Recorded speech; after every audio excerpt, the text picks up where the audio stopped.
If you have no one to rely on, if you have no one and you decide to live your life in isolation, it becomes very hard. So, I do believe that the universe is sending us answers. Are we listening? I could have just let that pass, or I took action on it. Hai na?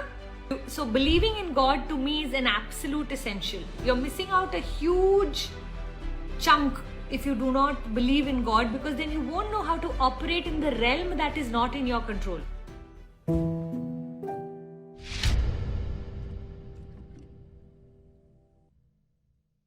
Why do you believe in God? I don't have a strong why if someone asks me. Why do I believe in God? For the simple reason I don't know how else to operate without that. So the more in life you build your faith, there are two things that a human being has to experience. Things that they can control and things that they can't control. The things that we can control, we don't really need too much divine intervention in that. So that works beautifully. So you can just do that. What about all the things that are not in your control? What do you do with those? That's where all of your prayer comes in. That's where all of your belief comes in. That's where all of your faith and surrender comes in. Believe in anything that you want to, but believe in something because it will give you the strength to be able to operate. Did you get what I just said? So what I'd love for you to start to do is start to find something to believe in. And you know what? It doesn't have to be God. It can be divine energy. It can be consciousness. It could be somebody in heaven that you've lost in as a closed one. It could be anyone or anything. For somebody it could just be a stone. For somebody it could be a mountain. Somebody it can be a flame. So the beauty is that you can actually make that connection with anything, and you can start to build your faith and surrender in that.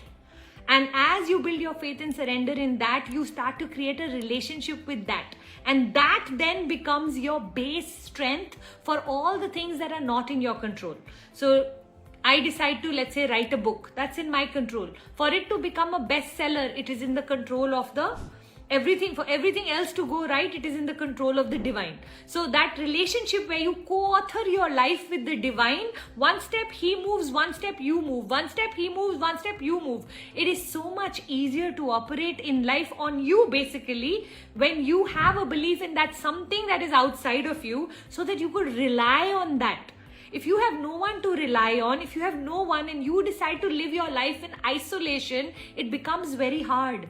I do believe that when all of us are born, we forget that there is this energy that is going to support us through our life, and our job is to actually remove that veil and at some point realize that, wow, there is something that's been watching me, caring for me, listening to me, creating my beautiful life because of the energy that I carry. And once that relationship gets built and gets stronger, it's almost impossible to not know it. You will be able to hear its whispers all the time because we are being guided all the time. Whatever you want to call that voice.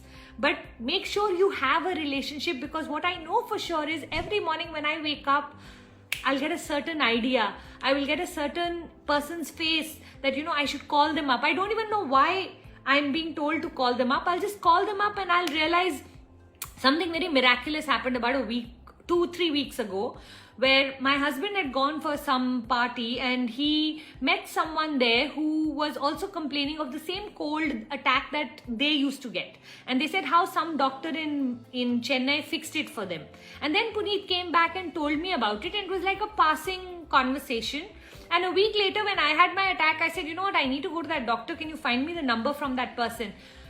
Did all of that, went to the doctor. The doctor was able to diagnose that it was no allergy at all. It was actually something entirely different, and gave me some medicine that I carried to London and had it for 2 weeks. I had been suffering from 6 months with that cold, and in 2 weeks of just having this one kashayam, it was an Ayurvedic doctor, so Ayurvedic medicine I had, and I haven't had an attack now. That's over, I don't know, since I've come back from London. How much time period has gone by? Maybe 3-4 weeks. I'm like, fine, and I still can't believe it. I'm asking the doctor, is there anything else you want to give me? Is there anything I need to have? He's like, I've cured you. What's your problem? I said, I'm not able to believe it, because 6 months I suffered with, so much of dry eyes and bad cold and this and that. And you all, so many of you have seen me struggle with my cold and all of that. So, I do believe that the universe is sending us answers. Are we listening? I could have just let that pass, or I took action on it. So that's what I mean when I say that. So believing in God to me is an absolute essential. You're missing out a huge chunk if you do not believe in God, because then you won't know how to operate in the realm that is not in your control. The realm that is in your control, very nice. But the realm that is not in your control, how are you going to make sense of that? Becomes harder. And you know what, if you keep building your faith and God keeps responding, the higher your faith, the bigger your belief, the more the luck increases. So suddenly you will start to see that everything is working out for you rather than against you, because of that relationship. That relationship brings flow, that relationship brings alignment to life, that relationship brings all of those most amazing energies and vibe.